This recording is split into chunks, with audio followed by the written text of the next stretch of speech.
So let's just think through some of our basic concepts and how we build one to the next, to the next, to the next, and the way we might approach certain issues and think about them. So we have a purchaser and we have a target. We know that for purposes of this class, we're dealing with a Delaware C Corp as our target, unless I otherwise indicate, and I haven't. We know that that Delaware C Corp has got a board of directors, and we know that it has stockholders. These stockholders have certain voting rights within the context of certain transactions.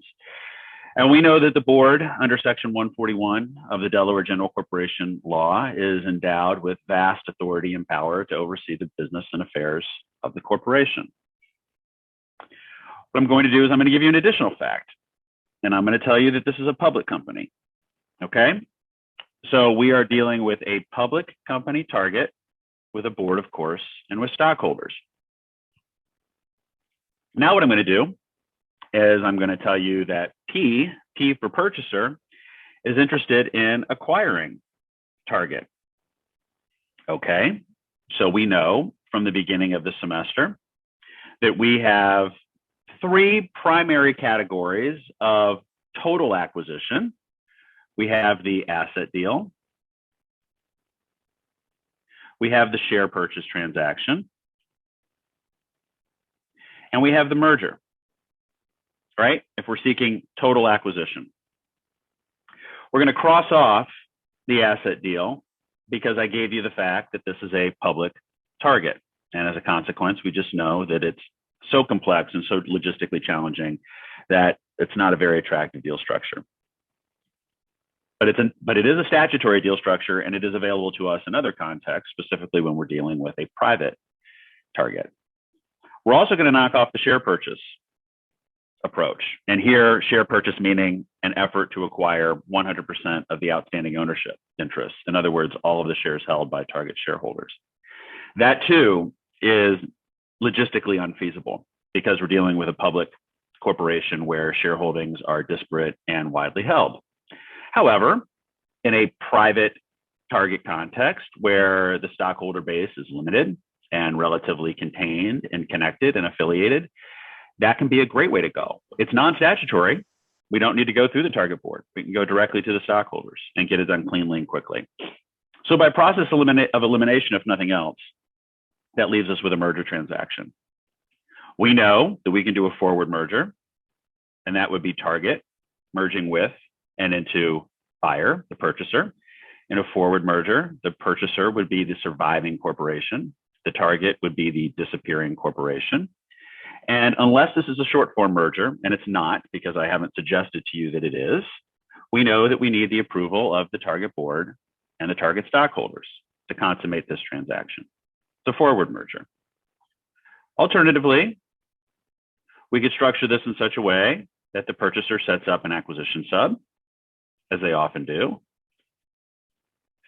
We know that that's a cheeky and a sneaky way to make the acquisition of stockholder approval at the purchaser level easier because we don't need to go to their ultimate stockholders because the ultimate stockholder is indeed the purchaser itself. It also saves us from some heartburn and heartache under 262 with respect to appraisal rights. And it provides some insulation from liability by creating the sub. If we do a forward triangular merger or a forward subsidiary merger, target will merge with and into the acquisition sub. The acquisition sub will be the surviving corporation. The target will be the disappearing corporation. All the assets and liabilities of target will vest into that surviving corporation. And of course, we know that the board of target and the board and the stockholders of target will need to approve the transaction. Similarly, we could do this as a reverse triangular merger, in which case the acquisition sub will merge with and into target. Target will be the surviving corporation. All assets and liabilities of both corporations, for that matter, will vest into the surviving corporation. And here too, we need the board of target and the stockholders of target to approve the transaction. Let us not forget, because we are dealing with a merger, and I hinted at this already, when you're looking at the constituent corporations, we're not only looking at the board and the stockholders of the entity which has been targeted in this transaction, we also need to look at the board and the stockholders of the entity which sits on the other side. In the case of an acquisition sub, when we're dealing with a forward triangular merger or a reverse triangular merger, we're looking at its board and its stockholders or stockholder, which in this case is the purchaser, its parent. If we're dealing with a forward merger, we would of course be interested and we would look at the board and the stockholders of that ultimate purchaser, because the transaction would run directly between the two. Those would be the two constituent corporations. What's important to note in all of these cases is that what we have here and what we have described is what might be called a friendly transaction. Why? Well, by virtue of the approvals that are required. We need the board of Target to approve the transaction. We need the stockholders of Target to approve the transaction. And we need the board and the stockholders of the other constituent corporation to approve the transaction. It's friendly. It's consensual. Okay? Both sides need to approve the transaction. Well, what if we have a situation where that's just not in the cards? So we have purchaser, we have target. Let me redo that. I want that to look a little bit more like a rectangle and a little bit less like a strange shape, which only exists in advanced physics. So we have our purchaser entity and we have our target entity. Our target has a board. Our target has stockholders. This remains a public Delaware C corporation. Purchaser has said, hey, Target, I want to acquire you. I want to purchase you. I want to absorb you into my growing enterprise. Target board says, nah, not interested. We have done a careful analysis. We have looked at this transaction circumspectly. We have examined it closely. We have fulfilled our fiduciary duty of care specifically. And what we have found is that it's not in the best interests of Target for this transaction to proceed. Purchaser says, I'm really disappointed. Are you sure? And the board says, yes, we are sure. Well, can we do an asset deal? No, we wouldn't anyway because it's a public company, but you need board and stockholder approval of Target. Off the table. Share purchase? Possibly. Let's put a square around that. Merger?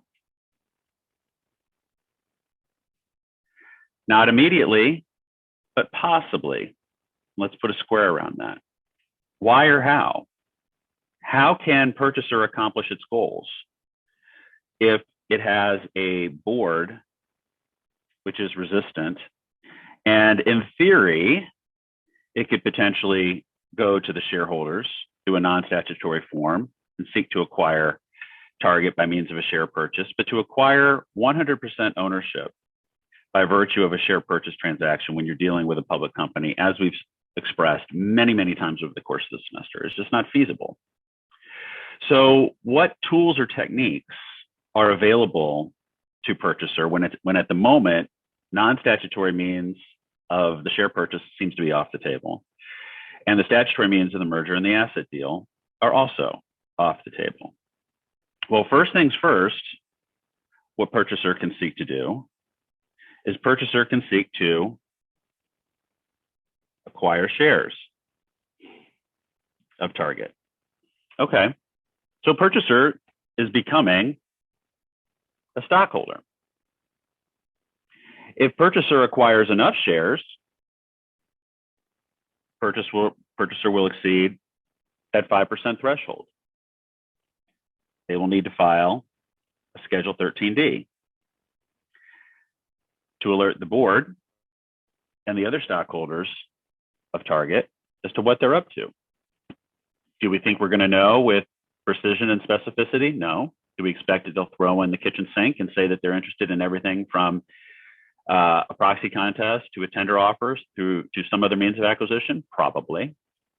But at least it alerts us that purchaser is still out there and active. So purchaser made an initial approach Target initially, was rebuffed. And instead of merely turning and walking away, instead, purchaser has said, I want to continue to pursue this, and I want to figure out a means by which I can do that. So purchaser is buying shares on the open market. Now, one thing purchaser could do, if it wanted to seek control of Target, would be to engage in a proxy contest. And it can do that at any time once it owns a single share of stock. Why might purchaser want to engage in a proxy contest? What would that do for purchaser? Well, if purchaser engages in a proxy contest, what's at stake? The board is at stake of Target. Now, maybe it takes the Peltz approach and just seeks 1 or 2 seats, or maybe it takes the Dan Loeb approach and seeks to replace the entire board. If purchaser is eager to take control of Target by means of the proxy contest, under the circumstances that I just described, which is they were initially interested in 100% acquisition and they were rebuffed, chances are they're going to want to go for total control of the board. Why? Because if they pursue a proxy contest and they win, they have now captured the board of directors. And I should be clear, it's not the purchaser isn't literally on the board, but its designees and its nominees are. And rest assured that what would happen is that should purchaser prevail in its proxy contest and its insurgent slate wins, and consequently they control the board, now what will happen? Purchaser will reignite its acquisition conversations. It will seek to acquire this public Delaware C Corp by means of a merger. Could be a forward merger, could be a forward triangular merger, could be a reverse triangular merger. In order for the merger to be consummated, the Target board must approve it, and the Target stockholders must approve it. We know we can get board approval. Now, of course, fiduciary duties still apply, and we're already on the record with the prior board saying no. This new board saying yes, but as we know, there is broad discretion given to the boards of directors. And as a consequence, it's not uncommon for boards to change their mind. They can point to changing circumstances and for the board to approve that. Now, something that you should be alerted to is, doesn't this seem dangerous that we would have what would seem to be perhaps an interested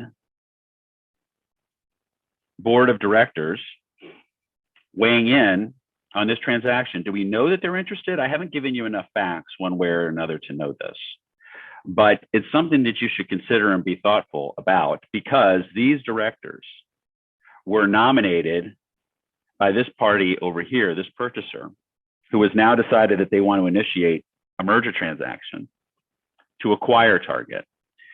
And in all probability, these directors are interested. And of course, that's a switch for us. That's a duty of loyalty issue. And we're not going to speak to this today. I'm going to share some materials with you for you to review briefly over the weekend. And we will talk about this in more depth to add this dimension on Monday. But just to alert you that it's something that you should be thinking about. And of course, this board needs to be sensitive to it. But that being said, if the board approves the transaction And if the shareholders approve the transaction, now this is not a slam dunk, right? Because I've not told you that purchaser owns more than 50%. They probably don't, not if they took this proxy contest route, which we know is expensive and brings with it a low probability of success. However, assuming they're able to persuade the stockholders to vote for the deal as well, the transaction can be consummated. Now, this is one way to go, but this is not an optimal way to go for the reason that I just identified, right? The proxy contest is expensive. It's difficult to win, particularly under circumstances like this where you're looking to replace a full slate. You're not simply trying to get an Nelson Peltz on the board. It's a radical takeover move. You don't control the votes. You own less than 50% of the company. So not only will your proxy contest likely fail, but to the extent that you want to consummate a merger on the back end, that's hardly a slam dunk either. So while this is a tactic, and it's a tactic that's consistent with the sort of mechanisms that we've discussed this semester, it might not be your first choice, but it is an alternative. And it's a way that you can ultimately acquire target by means of merger. It started out hostile, but it became friendly, right? It was initially hostile because Target rebuffed you, but then it became friendly because you replaced the board, and that board was friendly to you. And you could engage in a negotiated transaction that looks like just every other merger that we've talked about, but for this interesting fact, the potential interestedness of the board. Okay, that's one way to go, but I mentioned that it's not optimal. What's another way to go? Well, we have our purchaser, we have our target. It has a board, and it has stockholders. Purchaser made an initial move, an initial approach and said, I want to acquire you. Target board said, nah. Okay. So what is purchaser going to do? First, purchaser starts acquiring more stock, and they cross the 5% barrier. They file their Schedule 13D. They say that they might be up to all kinds of things. Well, what kind of things might they be up to? Well, one of the things they might be up to is considering a tender offer. And let's say that's the route that they move down. So a tender offer, of course, is a form of share purchase, but it's a highly regulated form of share purchase under the Williams Act. In a tender offer, the purchaser, the bidder, communicates directly with target stockholders and makes an offer and says, I would like to buy your shares for X. And during the period of the tender offer, they must make this offer to all holders at the best price or the same price. Everybody gets the same deal during the tender offer. Remember, we're talking about a public company here. So the shares are being traded publicly. And let's say it's at $30. Purchaser will offer premium, they always do, to incent the participation of target stockholders. Maybe they offer 32, 34, 36. Has to be the same price to everybody, same form of consideration, et cetera. So all holders, best price. And let's say that they go ahead and say, look, here's the deal. We would love to acquire 100% of the outstanding shares, but everybody knows that that's unlikely. To get to that level of tender would be extraordinary because, again, you're dealing with so many stockholders. But they say that there's a minimum in order for this tender offer to break escrow and to be closed. And the minimum is that the purchaser wants to hold greater than 50% of the total equity after the tender offer is completed. Because remember, their goal is total acquisition of the target. So let's say that it's a remarkably successful tender offer and purchaser is at 92% of total target shares. Well, now it's a slip and slide, right? Now we follow up this tender offer with a merger.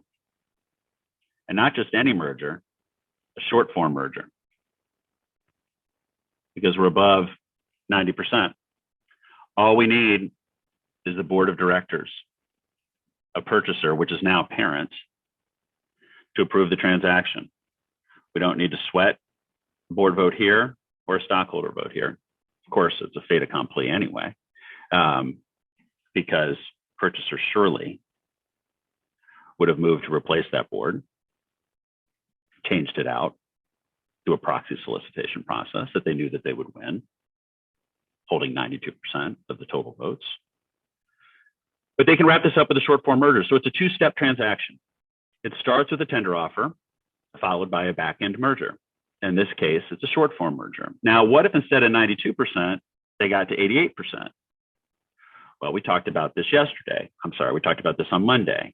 Here, they could extend the tender offer. They could add a subsequent offering period to try to attract the stockholders who were still hanging out there to get over 90% so that they can go ahead and proceed with a short form merger approach. And that's probably what they would try to do, to add that subsequent offering period to see if they could get a few more shares to get over 90% so that the back end merger could move very smoothly with a short form merger. What if, however, we end up with the normal scenario with what would consider to be a successful tender offer is they're greater than 50%, but they're less than 90%, okay? So when the dust settles, subsequent offering period or otherwise, they're greater than 50%, but less than 90%. Well, what do we know? We know that they dominate this stockholder base. And we know that they can move on this board. So what can happen is they can move on the board through a proxy contest or otherwise to replace the board, to get a friendly group implemented.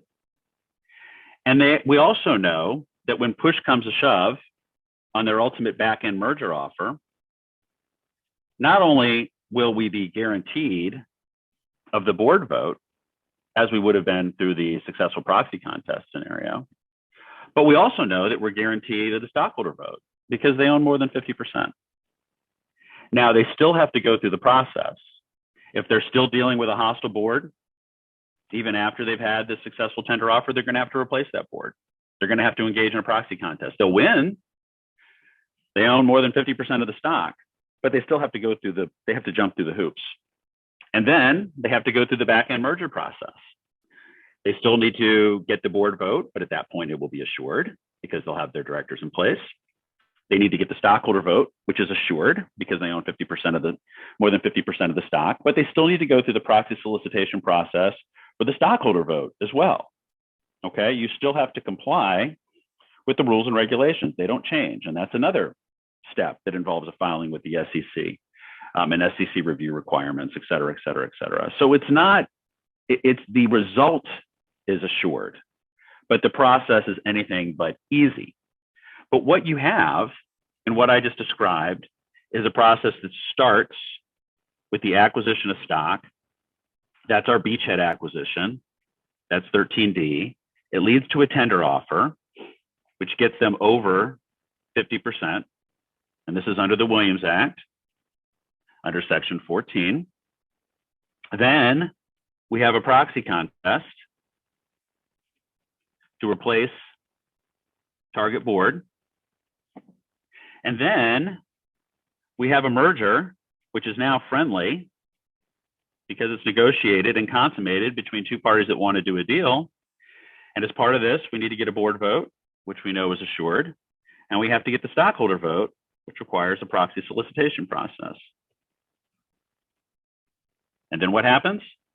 We close the deal. The merger is complete, this back-end merger. Now, again, from the fiduciary duty perspective, you'll note that this board would seem to be a captured board, perhaps overly interested. That might trigger fiduciary duty concerns. And the other piece that you may want to think about is the shareholder base is now dominated. Because remember, they own more than 50%. They, being the purchaser, owns more than 50% of the stock. That makes them a controller. And that too triggers fiduciary duty concerns. So this approach, several steps, all of which we have discussed all of which we have examined, all of which we have considered, and we can see that these don't just show up in isolated laboratory environments. There are ways to stack them all together, to fit them all together, use them all at once in one single overarching series of transactions to achieve a result going from a hostile situation to a friendly situation. We know how to do it mechanically under state corporate law. We know which provisions of the federal securities laws are implicated and how to handle those. Schedule 13B, Schedule TO, the proxy contest and the proxy solicitation process. And then, of course, we're aware, as I've alerted you, to be sensitive to these interested board issues and controller stockholder issues that are going to trigger some fiduciary duty concerns that are overcomable, but we'll talk about that Monday as to what those look like. But this is how it all ties together. And these transactions happen. This is not something that's just a law school final exam question that'll make your brain blow up. This is something that literally happens in the real world. Now, the question for today becomes, what if you have a situation where purchaser and target want to engage in a business transaction where purchaser acquires target 100%. They want to do it by means of a merger. It's friendly. And we know one way to do that, which is the way that we studied for the first half of the semester, one step. But might there be a reason to take advantage? Is there any advantage to using any of the tactics or mechanics that we just discussed? Might there be any reason to start with a tender offer, obtain control, and then consummate a back-end merger, which at that point you know will be a layup because you control the stockholder base. In other words, in a hostile situation, you have to do it in two steps. You have to have a successful tender offer to acquire control so that you can then engage and consummate the back-end merger to complete the acquisition. But might there be any reason to do it in a friendly scenario? And that's what we're going to talk about today for the balance of class, assuming that the person here with the kill switch doesn't knock me out of Zoom.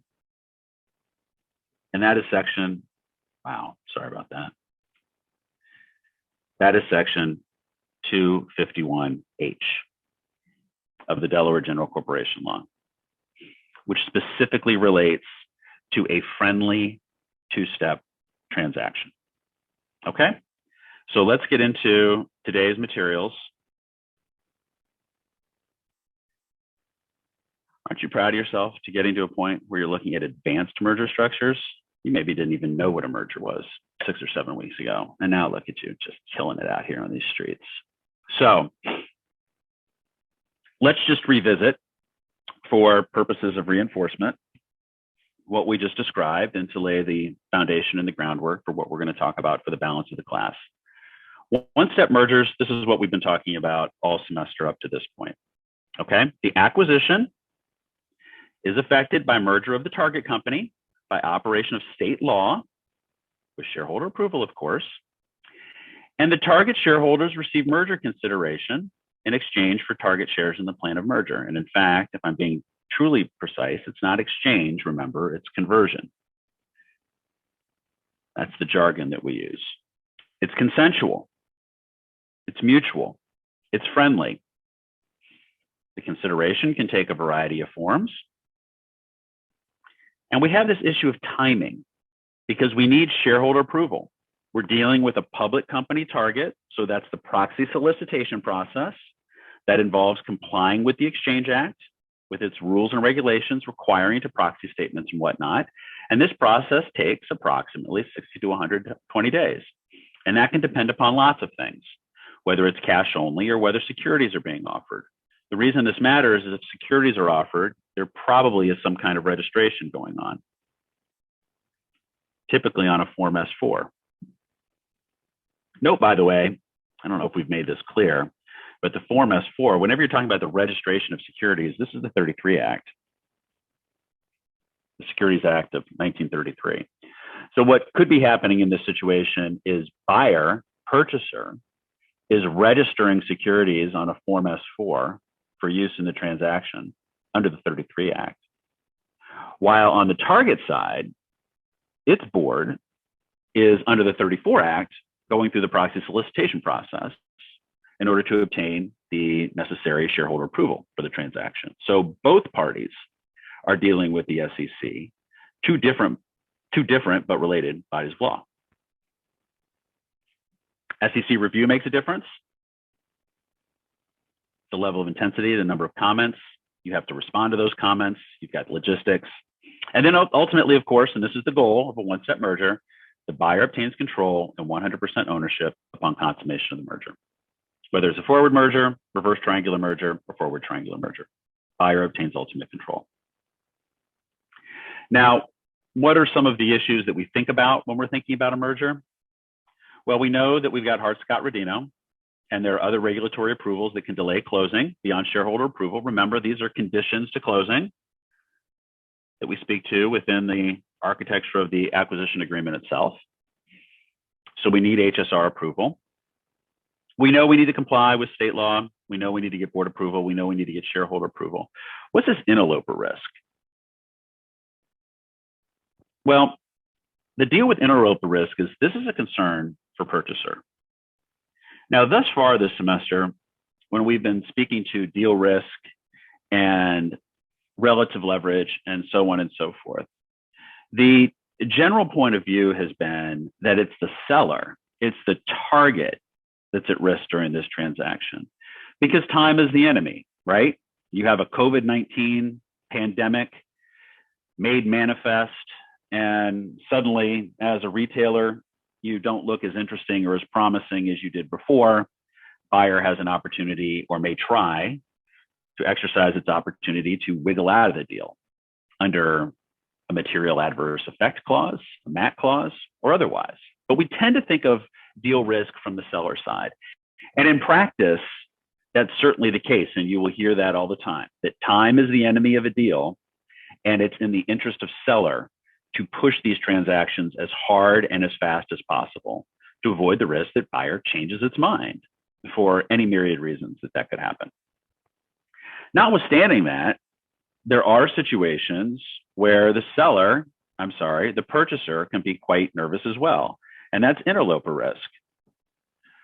What does that mean? Well, that's a competitive bid. Okay, now remember, we're dealing with public company targets.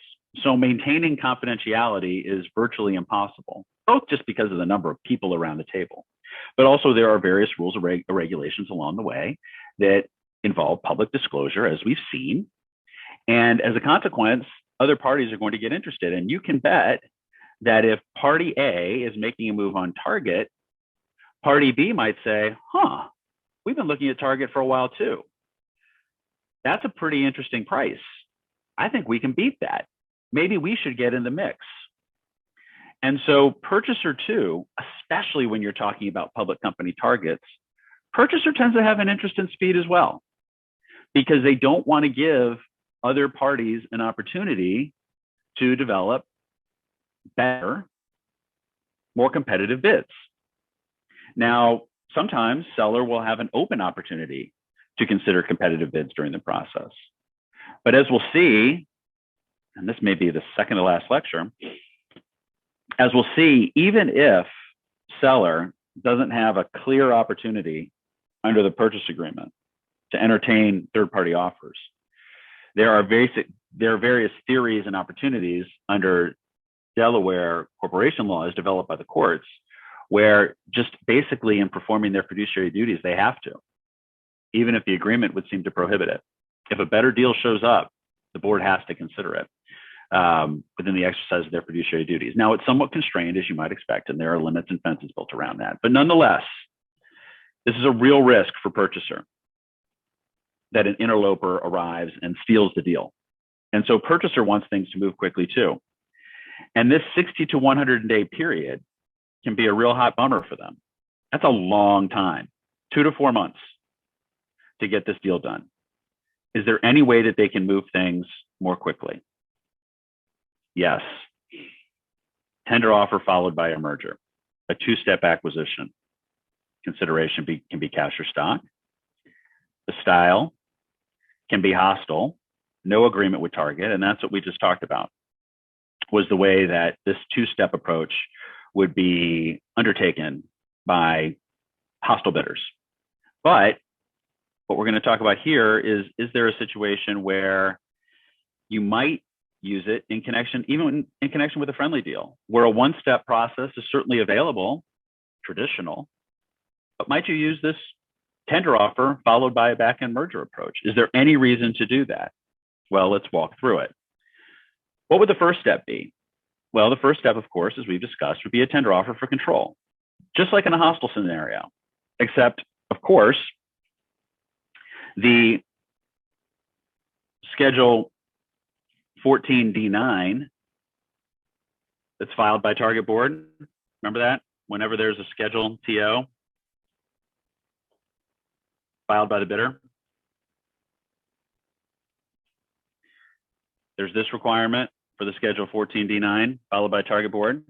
And in that 14D9, the target board needs to say how it feels about the transaction. Now it can say that it has no opinion or it's not taking a position, but usually it does take a position. If it's hostile, they'll say, stockholders, do not take this tender offer. This is a bad deal for you.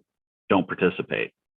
But if we're dealing with a friendly situation, they'll say that. They'll say the board supports this tender offer. And they might even say more, which we'll get into here in a moment. So the first step is the tender offer for control, okay? And then what's the second step? The merger. Now, as we know, if we have a short form merger opportunity, that's easy. But you can only do that if more than 90% of each class of target shares are acquired. That 90% threshold is high and often not achieved. What do you do if you're greater than 50%, but less than 90%? Where it's a fait accompli, okay? We know that you can get there mechanically, and hostile bidders do it all the time. If you still are facing board resistance, well, you run a proxy contest and replace that board. Slam dunk, you own more than 50% of the voting shares. And then once that board approves the merger transaction, the stockholders will as well. Slam dunk, you own more than 50% of the voting shares.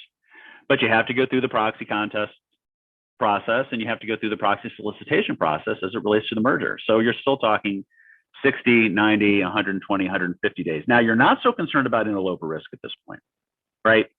Because you control the means of production and you can resist it. But from a timing perspective, it's highly inefficient. You're spending a lot of time and energy closing out a transaction that's a fait accompli. You know what the outcome will be. You want to get moving. You know, you want to quit being distracted by this deal, making these filings. You want to get these businesses integrated. You want to start selling stuff. That's what you do as a company, not just enter into transactions. You're primarily about selling stuff. You want to get back to selling stuff. So knowing that this is a fait accompli, might there be something that we should do, some relief perhaps, that we should provide under law to acknowledge this reality and not force the formalities where the outcome is already substantively predetermined? And that's what Section 251H does. It allows for merger approval on the same day as you close the tender offer. No shareholder approval is needed. Otherwise, we're stuck in this situation. If you don't have 251H, you need a shareholder vote, you need a proxy statement, 2-month process. So 251H was passed as a way to solve for this logistical challenge, this over formality situation. So just some additional background information for you to read on your own time if you haven't already. Just more reinforcement of what we've discussed. Again, a reminder of what's in a proxy statement, just a useful summary. I just thought I'd include it here so that you could be reminded of what's in it and the work that it takes and the effort involved. So let's talk about 251H. Let's get to it. Okay. Tender offers are frequently used as the first step in the acquisition of all of target's common equity. Okay. It's the first step. They want to acquire all the common equity. and it's a public company, we know it one way or the other, it's probably going to be by a back-end merger. But the first step to getting that all is with a tender offer. It must be followed by a back-end merger. So it's 2 steps: tender offer, back-end merger. Under Delaware law, a back-end merger following a tender offer has long required stockholder approval, of course, because it's a traditional merger. Unless the acquirer owned following the completion of the tender offer, at least 90%, then you could do a short form merger. 251H, this is recent. I mean, 2013 in the world of the law was not very long ago. It was yesterday, okay? So before 2013, it didn't matter if you were in that greater than 50%, less than 90%. This is a friendly situation. Everybody's getting along. Can't we just skip this stuff? You couldn't. But after 2013, now you can, because 251H was implemented. And what does 251H provide? Under Section 251H, shareholder approval is not required for the back-end merger. Interesting. If, following the tender offer, the acquirer owns at least the percentage of stock that would otherwise be required for the stockholder adoption of the merger agreement, typically greater than 50%, subject to eligibility and other requirements. In other words, it's the fait accompli scenario, where the bidder has acquired sufficient shares that we know the outcome is guaranteed. In that case, 251H will apply. What are the criteria in order to be eligible? It's a negotiated 2-step transaction. Right up the top, the fact that it says negotiated tells you that this is friendly. And it's friendly from the get-go. This is one of the unique places in Delaware corporate law where the corporate law specifies that this is a situation that can only involve a target public company. We saw this also with the market out exception under Section 262, another place where the DGCL speaks to a company being public. That's pretty unusual under state corporate law. Usually the rules under state corporate laws apply to private and public companies just the same. That distinction is not made. That's considered to be a distinction as it relates to the nature of the security. That's a federal securities law issue, private versus public. But at the state law level, a corporation is a corporation is a corporation is a corporation. But as the world has evolved and become more complex and interesting, there are states, and Delaware is one of them, where they have said, look, we will note these distinctions where appropriate. And this is one of those places, 251H. With respect to 251H, target must be a public company. Furthermore, and this is important, the target did not opt out of the second step, squeeze out merger statute in its charter. So what the target company can do is, if they want to avoid this happening, they could include in its charter that a 251H is not feasible. It's not available for the company. Do many companies do this? No. Why would you? But some do, primarily out of paranoia.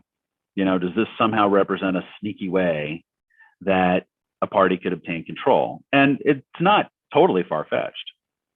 If you're the bidder and you have a successful proxy contest and you take over the board, you could have a friendly transaction, right? And you could take advantage of 251H. Now, is that likely to happen? Probably not. But if you are a target that's especially paranoid, and if you're a target that wants to defend yourself against any sort of shark attacks, what you do is you opt out of 251H. You just make it hard for any kind of buyer to consummate the transaction. You want to do everything in your power not to make it easy. But very few companies have opted out of it.